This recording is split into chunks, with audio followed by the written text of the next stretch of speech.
Hey guys, welcome back to Geek Space. Five Nights at Freddy's has officially turned 12 years old, and to celebrate this huge anniversary, we're going to be counting down my top 12 FNAF characters from worst to best. That's right, one character for every year that this amazing franchise has been around. So without further ado, let's get right into it. Coming in at number 12, we have Nightmare Fredbear. First introduced in Five Nights at Freddy's 4, he is easily one of the most terrifying designs in the entire franchise, and his debut appearance is unforgettable. The fear of Fredbear is built up throughout the entire game, leading to the Bite of 83. After that event, Nightmare Fredbear replaces all the other animatronics during the following night, and he becomes by far the biggest threat the player has faced. He can appear from any entrance in the room, making him one of the most difficult enemies to deal with in the entire game. But what really makes Nightmare Fredbear stand out is his design. As the animatronic responsible for the bite, he represents the crying child's fear of these characters. He has teeth everywhere, including inside of his stomach, and his massive size makes him feel completely unnatural. He doesn't just look like an animatronic anymore, he looks like a monster. This is especially clear in FNAF VR, where seeing Fredbear up close is genuinely nightmare fuel. His appearance shows us how the crying child viewed the animatronics, and it adds even more weight to how traumatic the Bite of 83 must have been. However, when ranking these characters, I'm looking at more than just how scary they are. Nightmare Fredbear is an incredible horror design, but compared to the characters higher on this list, he doesn't have quite the same level of personality or impact on the overall story. And that's why Nightmare Fredbear lands at number 12 on my list. Coming in at number 11, we have Glitchtrap. Making his first appearance in Five Nights at Freddy's Help Wanted, Glitchtrap immediately stood out from every other character before him because he wasn't a traditional animatronic. He wasn't a machine hunting you through a location, he was something completely different. A digital entity. Even his design feels unique. Unlike Nightmare Fredbear, who focuses more on a monstrous kind of horror, Glitchtrap leans heavily into the uncanny valley. At first glance, he looks like a harmless mascot suit, but something about him feels completely wrong. His lifeless eyes, human-like movements, and constant smile make him feel like the kind of character you would be afraid of as a kid. However, where Glitchtrap starts to fall apart is his place in the lore. When Help Wanted released, the mystery surrounding him was one of the most interesting parts of the game. Was this William Afton somehow brought into the digital world? Or was it the Mimic copying Afton's identity? Or is it something completely different that we still don't know about? I think it's about time that we get some proper answers, because Glitchtrap has one of the coolest concepts in the franchise, but the uncertainty around him holds him back, and that's why Glitchtrap takes the number 11 spot on my list. Entering the top 10, we have Freddy Fazbear himself. Making his debut in the original Five Nights at Freddy's, Freddy is honestly a perfect mascot design. During the day, he looks like a cute and friendly character you'd see at a children's restaurant, but put him in the right lighting, and he becomes genuinely terrifying. That contrast is exactly what made the mascot horror genre work in the first place. Of course, Freddy is also one of the most iconic characters in gaming. He's the face of the franchise, and even people who have never even played a FNAF game know who Freddy Fazbear is. One of my favourite things about classic Freddy is that in FNAF 1, it feels like you're in his home. He feels like the boss of the entire building. He's the last animatronic to leave the stage, and when he finally does, it creates this incredible feeling of dread. That slow, unavoidable threat is something that no other version of Freddy has managed to recreate. And then there's his iconic power outage scene, with the Toreador March playing in the background. That moment has become one of the most memorable scenes in the entire franchise. Freddy Fazbear may be number 10 on my list, but his impact on FNAF is impossible to deny. Without him, there is no Five Nights at Freddy's, and that's why Freddy Fazbear takes the number 10 spot on my list. Coming in at number 9, we have Mangle. Making their first debut in Five Nights at Freddy's 2, Mangle has one of the most freakish and creative designs in the entire series. They're easily one of the best designed characters in FNAF. But what makes their design even better is that it actually makes sense within the world. The idea of a take apart and put back together attraction is such a creative explanation for why Mangle looks the way they do. They aren't just a broken animatronic for the sake of being scary. Their appearance is the result of kids constantly taking them apart and staff having to rebuild them. FNAF 2 also uses Mangle's design perfectly. Having them crawl along walls and hang from the ceiling makes them feel completely unnatural, and the lighting in those scenes makes them even more unsettling. My favourite appearance of Mangle, however, has to be the vent repair minigame in Help Wanted. Being inside a cramped VR environment, while Mangle is crawling around the vents, is genuinely terrifying. It's easily one of their best moments in the entire franchise. I also love the theory that Mangle was responsible for the bite of 87. While it's never been confirmed, the idea adds even more mystery to an already fascinating character. The only reason that Mangle doesn't rank higher is because the characters above have had a bigger impact on the story and the franchise as a whole. And that's why Mangle takes the number 9 spot on my list. Coming in at number 8, we have Funtime Freddy. Making his first appearance in Five Nights at Freddy's sister location, Funtime Freddy quickly became a fan favourite character. What makes him stand out immediately is his incredibly unique design. He has probably the most different take on Freddy that we've ever seen, especially with Bonbon, the hand puppet attached to his arm. Bonbon adds so much to his character, because it creates this fun dynamic between the two. Another huge reason why Funtime Freddy works so well is his voice. This was Kellingoff's first role in the FNAF franchise, and he absolutely nails it.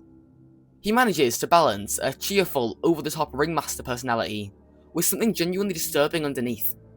He's energetic, but you can tell there's something wrong with him. His breaker room segment in Sister Location is also one of his best moments. Having to restore power while Funtime Freddy is lurking somewhere in the darkness creates an incredible amount of tension. The only reason Funtime Freddy doesn't rank higher is because, compared to the characters above him, he hasn't had quite the same level of impact on the overall franchise. And that's why Funtime Freddy takes the number 8 spot on my list. Coming in at number 7, we have Circus Baby. Making her first appearance in Five Nights at Freddy's sister location, Circus Baby is the star of the entire game. Unlike the animatronics from previous entries, Baby isn't just a threat trying to stop you. She has her own plan, and the entire game revolves around her manipulating the player into helping her escape the facility. Her manipulation and trickery are written incredibly well, and that is only strengthened by Heather Master's fantastic performance. Baby has this calm, soft-spoken voice that makes her feel trustworthy at first, but there's always a hint of something darker underneath. She can become threatening whenever she wants, and that contrast makes her incredibly effective. The reveal that she is Elizabeth Afton is also handled extremely well. The game drops hints throughout Sister Location, before finally revealing the truth in the minigame showing how Circus Baby killed her. That piercing scream is genuinely one of the most unsettling moments in the entire franchise. Unfortunately, they assassinated her character in Pizzeria Simulator, but that's a discussion for another day. But overall, Circus Baby takes number 7 on my list. Coming in at number 6, we have Roxanne Wolf. Making her first appearance in Five Nights at Freddy's Security Breach, Roxy is probably the most human of the Glamrock animatronics. Not because of her appearance, but because of her personality. She has insecurities, a huge ego, and she puts others down to make herself feel better. Because of the glitch-trap virus, Roxy clearly shows some of the worst parts of herself in Security Breach. However, Ruin gives us a chance to see a completely different side of her. Without that same influence, Roxy becomes a genuinely likeable character. Her relationship with Cassie is one of the strongest parts of Ruin, and the moment where Cassie has to shut her off is surprisingly emotional. It shows that underneath all the arrogance, Roxy really does care. Her design in Security Breach is also fantastic. Even her defeat, being hit by a go-kart, is one of the more memorable sections in the game. Her boss fight is also one of the few moments in Security Breach that genuinely feels tense and scary. The only thing that holds her back is that some of the story elements, especially her return at the end of Ruin, aren't explained as well as they could have been. But overall, Roxy is one of the best examples of how FNAF has evolved from just scary animatronics into characters that you actually care about. And that's why Roxanne Wolf takes the number 6 spot on my list. Entering the top 5, we have Glamrock Freddy. Making his first appearance in yet again Five Nights at Freddy's Security Breach, Glamrock Freddy is easily the most charming animatronic in the entire franchise. Instead of trying to kill the player like every other Freddy before him, he's there to protect Gregory, and watching their bond grow throughout the game is one of Security Breach's greatest strengths. They almost have a father and son type relationship, which is something I never expected to say about a FNAF game. One of my favourite gameplay mechanics is being able to climb inside Freddy's stomach hatch and pilot him around the Pizzaplex. Not only is it fun, but it also reinforces the trust between Gregory and Freddy. Throughout the game, you also upgrade Freddy using parts from the other Glamrock animatronics, making him stronger and unlocking new abilities.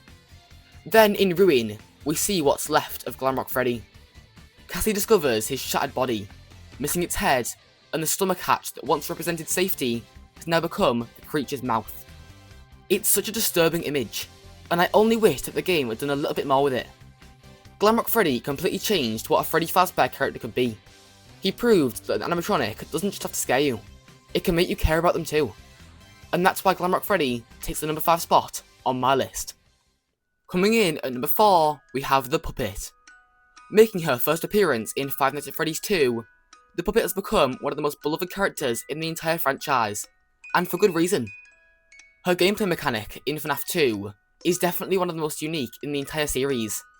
While I do think that constantly winding the music box can be a little bit frustrating at times, it forces you to split your attention in a way that no other animatronic does, making her stand out from the rest of the cast. Her design is also absolutely top tier. The long striped arms, the creepy white mask, and those dark, lifeless eyes create one of the creepiest animatronics that Scott has ever designed. Her movements in Help Wanted only make her even more unsettling, especially seeing her slowly walk towards you in VR. But where the puppet truly shines is in the story. Learning that she is Charlotte Emily completely changes how you view the character. Rather than simply being another haunted animatronic, she becomes the one who gives the missing children a second chance, protecting the innocent and acting as the emotional heart of the FNAF story. That's why her ending in Pizzeria Simulator is so satisfying. After everything she's done to help the other souls finally find peace, Charlotte is finally able to rest alongside them. It's one of the most heartfelt moments in the entire franchise. The puppet isn't just one of FNAF's best characters, she's one of its most important. And that's why the puppet goes at number 4 on my list. Gaining the bronze medal at number 3, we have the Mimic. Making his first appearance in Five Nights at Freddy's Security Breach Ruin, the Mimic immediately made an impression by tricking Cassie into freeing him after spending the entire game pretending to be Gregory. It's one of the best twists in the modern FNAF era, and it instantly established him as a very different kind of villain. The Mimic has since become the main antagonist of the current FNAF storyline, and I'd honestly say that he's a great successor to William Afton. Instead of relying on brute force, the Mimic's greatest weapon is deception. He learns, imitates, and manipulates, making it difficult to know who or what you can actually trust. What really sold me on the character though was Secret of the Mimic. That game explores his origins, showing how Edwin created the Mimic while dealing with his own overwhelming grief. It's a surprisingly tragic backstory that adds so much depth to a character who could have just easily been another monster. If you've seen my channel before, then you'll know that Secret of the Mimic is my favourite FNAF game of all time, so it probably isn't a surprise to see him ranked this highly. And yes, I'm also counting Jackie, Dolly and Big Top here, since they're all just basically the Mimic. Overall, he's a fantastic modern villain, a worthy successor to Afton, and one of the most interesting characters in the franchise. And that's why the Mimic earns a number 3 spot on my list. Gaining the silver medal at number 2, we have the Daycare Attendants. Making their first appearance in Five Nights at Freddy's Security Breach, Sun and Moon are honestly some of the most creative characters in the entire franchise. And yes, I am counting them as one character, because even though they have completely different personalities, they're just two sides of the same animatronic. I also just genuinely can't choose which one I like more. Sun is this incredibly energetic and overbearing character who is desperately trying to keep everything under control, constantly begging the player not to turn off the lights. Meanwhile, Moon is the complete opposite. He's quiet, unsettling, and crawls around the daycare like a spider, creating one of the creepiest sections in Security Breach. The daycare sequence is easily one of my favourite parts of the entire game. Having to explore the darkness, avoid Moon, and turn on the generators creates such a unique atmosphere. Help Wanted 2 only made me appreciate them even more. During Arts and Crafts, we get to see a completely different side to Sun, showing his more arrogant and frustrated personality. Meanwhile, Carousel gives Moon an even creepier presence, which I didn't even think was possible. The designs are also fantastic. The fact that their mouths don't move when they talk makes them feel incredibly unnatural, giving them that perfect uncanny valley feeling. I also really enjoyed their appearances in FNAF Ruin, and the introduction of Eclipse when Cassie rebooted them was such a great addition. It showed that there was more to this character than just Sun and Moon. The Daycare Attendants are creative, memorable, and unlike anything else FNAF has ever done. And that's why the Daycare Attendants earned the silver medal at number 2 on my list. But winning the gold medal at number 1, my personal favourite FNAF character of all time, to no one's surprise, is SpringTrap. Making his first appearance in Five Nights at Freddy's 3, SpringTrap became the main villain of the Scott Cawthon era of games. And in my opinion, he's the perfect representation of everything that makes FNAF so special. I have to start with his design, because it is, in my opinion, the best design in the entire series. The combination of the old Spring Bonnie suit, the decayed animatronic parts, and the human remains inside creates something genuinely horrifying. He's not just a monster, he's the person responsible for everything, trapped inside the very suit he used to commit his crimes. His lore is also incredible. The murderer is finally cornered by the souls of his victims and hides inside the Spring Bonnie suit, only for the spring locks to fail and trap him inside forever. The idea that William Afton spends 30 years trapped in that suit before ever being discovered makes him feel completely broken and twisted. I also love that we don't immediately know the full story behind SpringTrap. Once you discover the truth about what happened to William Afton, it completely changes the way you view him.